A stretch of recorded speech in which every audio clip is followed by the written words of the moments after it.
ರಾಜಣ್ಣ ರಾಜೀನಾಮೆಯಿಂದ ಸಿಎಂ ಸಿದ್ದರಾಮಯ್ಯಗೆ ಹಿನ್ನಡೆ ಆಗಿದೆ. ಕಳೆದ 3 ತಿಂಗಳುಗಳಿಂದ ಸಿದ್ದರಾಮಯ್ಯಗೆ ಸೆಟ್ ಬ್ಯಾಕ್ ಆಗ್ತಾ ಇದೆಯಾ ಅನ್ನೋ ಪ್ರಶ್ನೆ ಸಹಜವಾಗಿ ಮೂಡ್ತಾ ಇರೋದು. ಕಾರಣಗಳು ಬೇಜಾನಿವೆ, ಬೇಕಾದಷ್ಟಿದಾವೆ.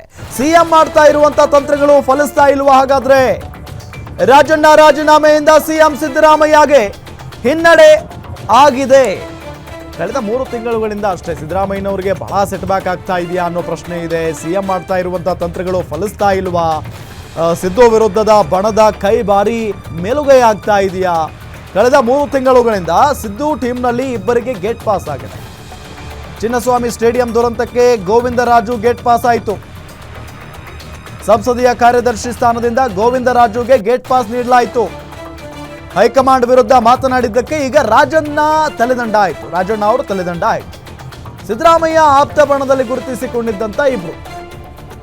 ರಾಜಣ್ಣ ರಾಜೀನಾಮೆಯಿಂದ ಸಿಎಂ ಸಿದ್ದರಾಮಯ್ಯನವರಿಗೆ ಹಿನ್ನಡೆ ಆಗಿದೆ. ಅದರಲ್ಲಿ ಯಾವುದೇ ರೀತಿಯಾದಂಥ ಅನುಮಾನ ಇಲ್ಲ.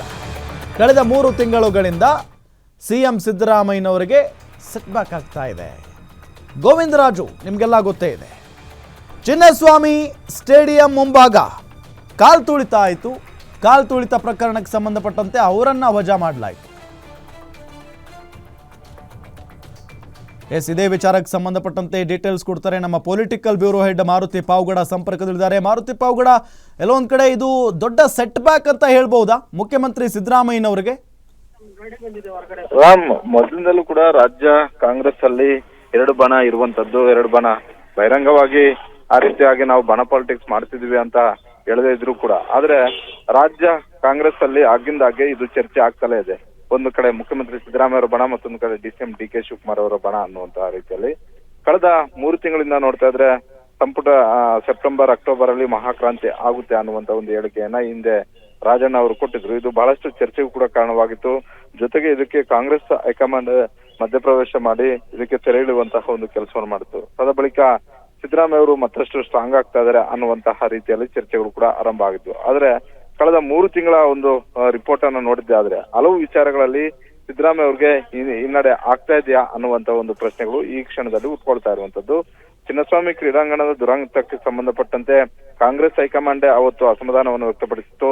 ಹಾಗಾದ್ರೆ ಅದರಲ್ಲಿ ಸಿದ್ದರಾಮಯ್ಯ ಅವರ ಪಾತ್ರ ಅಷ್ಟೇ ಇತ್ತ ಅಂತ ಹೇಳಿದ್ರೆ ಖಂಡಿತವಾಗಿಯೂ ಆ ಘಟನೆಗೆ ನೇರ ಕಾರಣ ಹಲವು ನಾಯಕರು ಕೊಟ್ಟಂತಹ ಸಲಹೆಗಳು ಹಾಗೂ ಅದರ ಮುಂದೆ ನಿಂತ್ಕೊಂಡು ಆ ಕಾರ್ಯಕ್ರಮವನ್ನ ವಿಧಾನಸೌಧ ಹಾಗೂ ಚಿನ್ನಸ್ವಾಮಿ ಕ್ರೀಡಾಂಗಣದಲ್ಲಿ ಆಯೋಜನೆ ಮಾಡೋದಕ್ಕೆ ಪರ್ಮಿಷನ್ ಕೊಟ್ಟಿದ್ದಂತಹ ಸಿದ್ದರಾಮಯ್ಯ ಮತ್ತೆ ಡಿ.ಕೆ. ಶಿವಕುಮಾರ್. ಆದ್ರೆ ಆ ಕ್ಷಣದಲ್ಲಿ ಅವತ್ತು ಇದೆಲ್ಲದಕ್ಕೂ ಕೂಡ ಕಾರಣ ಮುಖ್ಯಮಂತ್ರಿಗಳ ಸಂಸದೀಯ ಕಾರ್ಯದರ್ಶಿ ಆಗಿರುವಂತಹ ಗೋವಿಂದರಾಜು ಅನ್ನುವಂತಹ ಒಂದು ರೀತಿಯಲ್ಲಿ ಗೋವಿಂದರಾಜು ಅವರಿಗೆ ಗೋವಿಂದರಾಜು ಅವರನ್ನ ಸ್ಥಾನದಿಂದ ತೆಗೆಯುವಂತಹ ಒಂದು ಕೆಲಸ ಕಾಂಗ್ರೆಸ್ ಹೈಕಮಾಂಡ್ ಸೂಚನೆ ಕೊಟ್ಟಿತ್ತು. ಅದಾದ ಬಳಿಕ ನಿನ್ನೆ ರಾಜಣ್ಣ ಅವರನ್ನು ಕೂಡ ಸಂಪುಟದಿಂದ ಕೈಬಿಡಿ ಅನ್ನುವಂತ ಒಂದು ಸಂದೇಶವನ್ನು ಕೊಟ್ಟಿರುವಂತದ್ದು.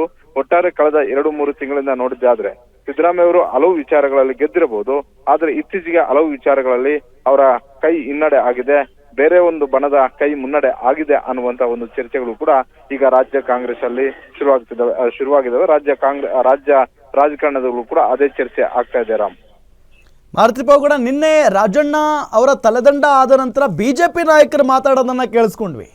ಅಕ್ಟೋಬರ್ನಲ್ಲಿ ಏನೆಲ್ಲ ಕ್ರಾಂತಿ ಆಗಬೇಕಾಗಿತ್ತೋ ಅದು ಈಗಲೇ ನಡೀತಾ ಇದೆ, ಅದನ್ನ ಮಾಡಿಸ್ತಾ ಇರೋದು ಬೇರೆಯವರಿದ್ದಾರೆ, ಕುತಂತ್ರ ನಡೆದಿದೆ ಅನ್ನೋ ನಿಟ್ಟಿನಲ್ಲಿ ಹೇಳಿದ್ರು.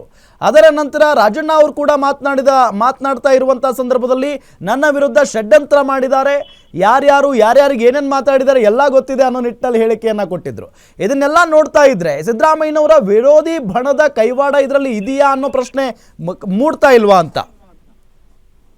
ಇಲ್ಲ, ರಾಜಣ್ಣ ಅದನ್ನ ಸ್ಪಷ್ಟವಾಗಿ ಹೇಳಿದ್ದಾರೆ. ನನ್ನ ರಾಜೀನಾಮೆಗೆ ಕಾರಣ ಒಂದು ಬಣ ಬಹಳಷ್ಟು ಸಕ್ರಿಯವಾಗಿ ಕೆಲಸ ಮಾಡಿದೆ, ಅದರಲ್ಲಿ ಅವರು ಯಶಸ್ವಿನೂ ಕೂಡ ಆಗಿದ್ದಾರೆ. ಇದರಲ್ಲಿ ದೊಡ್ಡ ಮಟ್ಟದ ಒಂದು ಷಡ್ಯಂತ್ರ ಆಗಿರೋದು ನಿಜ, ಹೀಗಾಗಿ ನಾನು ರಾಜೀನಾಮೆ ಕೊಡುವ ಪರಿಸ್ಥಿತಿ ಬಂತು ಅಂತ ಅದನ್ನ ಕಾಲ ಬಂದಾಗ ಅದಕ್ಕೆ ಸಂಬಂಧಪಟ್ಟಂತೆ ಸೂಕ್ತ ದಾಖಲೆಗಳನ್ನು ಕೊಡ್ತೀನಿ, ಅದೇ ರೀತಿ ಇನ್ನಷ್ಟು ಮಾತನಾಡುವಂತ ಒಂದು ಕೆಲಸವನ್ನು ಕೂಡ ಮಾಡ್ತೀನಿ ಅನ್ನುವಂತ ಹೇಳಿಕೆಯನ್ನ ನಿನ್ನೆ ಮುಖ್ಯಮಂತ್ರಿ ಸಿದ್ದರಾಮಯ್ಯ ಅವರನ್ನ ಭೇಟಿ ಮಾಡಿ ಬಂದ ಬಳಿಕ ಹೊರಗಡೆ ಮಾಧ್ಯಮಗಳನ್ನ ಉದ್ದೇಶಿಸಿ ರಾಜಣ್ಣ ಅವರು ಹೇಳಿಕೆಯನ್ನ ಕೊಟ್ಟಿರುವಂತದ್ದು. ಅಂದ್ರೆ ಇಡೀ ರಾಜೀನಾಮೆಯ ಹಿಂದೆ, ಇಡೀ ನನ್ನನ್ನ ಸಂಪುಟದಿಂದ ಕಿತ್ತೊಗೆಯುವಂತಹ ನಿರ್ಧಾರದ ಹಿಂದೆ ಕೆಲವರ ಕೈವಾಡ ಇರೋದು ನಿಜ, ಅದರಲ್ಲಿ ಆ ಒಂದು ಟೀಮ್ ಯಶಸ್ವಿ ಆಗಿದೆ ಅನ್ನುವಂಥದ್ದನ್ನ ನಿನ್ನೆ ರಾಜಣ್ಣ ಅವರು ಕೂಡ ಒಪ್ಕೊಂಡಿದ್ರು. ಅದೇ ರೀತಿ ಇವತ್ತು ಸತೀಶ್ ಜಾರಕಿಹೊಳಿ ಅವರು ಕೂಡ ಅಂತದ್ದೇ ಒಂದು ಹೇಳಿಕೆಯನ್ನ ಕೊಟ್ಟಿದ್ದಾರೆ. ಅಂದ್ರೆ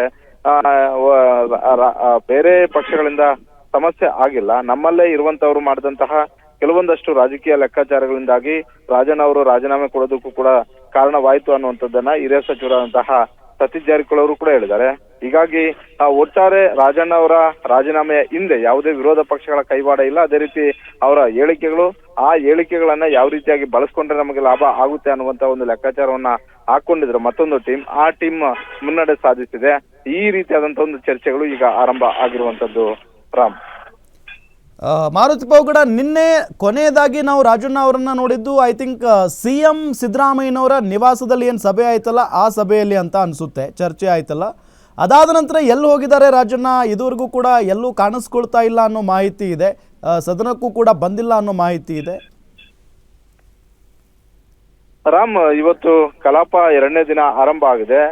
ನಿನ್ನೆಯಿಂದಲೂ ಕೂಡ ಡಿಸ್ಟರ್ಬ್ ಆಗಿರುವಂತಹ ರಾಜಣ್ಣ ಅವರು ಸಿದ್ದರಾಮಯ್ಯ ಅವರನ್ನ ಭೇಟಿ ಮಾಡಿ ಬಂದ ಬಳಿಕ ಮಾಧ್ಯಮಗಳ ಬಂದಿದ್ದು ಬಿಟ್ರೆ ಮತ್ತೆ ಮಾಧ್ಯಮಗಳ ಮುಂದೆ ಎಲ್ಲೂ ಕೂಡ ಕಾಣಿಸ್ಕೊಳ್ತಾ ಇಲ್ಲ. ಜೊತೆಗೆ ಇವತ್ತು ಕಲಾಪ ಆರಂಭ ಆದ ಬಳಿಕವೂ ಕೂಡ ವಿಧಾನಸಭೆಗೆ ಆಗಮಿಸಿಲ್ಲ. ಬಹುತೇಕ ರಾಜಣ್ಣ ಅವರು ಇವತ್ತು ಕೂಡ ಕಲಾಪಕ್ಕೆ ಬರುವಂತದ್ದು ಡೌಟ್ ಅನ್ನುವಂತ ಒಂದು ಮಾಹಿತಿ ಅವರ ಆಪ್ತ ವಲಯದಿಂದಲೂ ಕೂಡ ಸಿಗ್ತಾ ಇರುವಂತದ್ದು. ಕಾರಣ ಇಷ್ಟೇ, ರಾಜೀನಾಮೆ ಕೊಟ್ಟಂತಹ ರಾಜೀನಾಮೆಯನ್ನ ಅಂಗೀಕಾರ ಮಾಡಿ ಅವರನ್ನ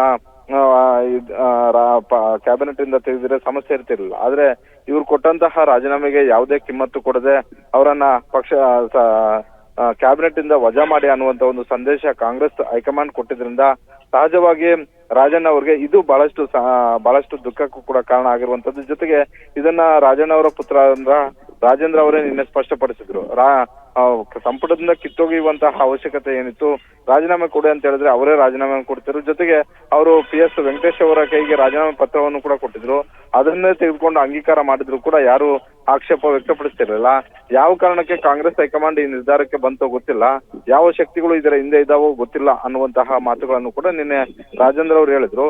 ನಿನ್ನೆ ಒಟ್ಟಾರೆ ಇಡೀ ದಿನ ಅಂದ್ರೆ ಬೆಳಗ್ಗೆ 12 ಗಂಟೆಯಿಂದ ಆರಂಭವಾಗಿ ಸಂಜೆ 5 ಗಂಟೆವರೆಗೂ ಕೂಡ ನಡೆದಂತಹ ಬೆಳವಣಿಗೆಗಳ ಬಗ್ಗೆ ಬಹಳಷ್ಟು ಅಸಮಾಧಾನವನ್ನ ರಾಜಣ್ಣ ಅವರು ಹೊಂದಿರುವಂತದ್ದು.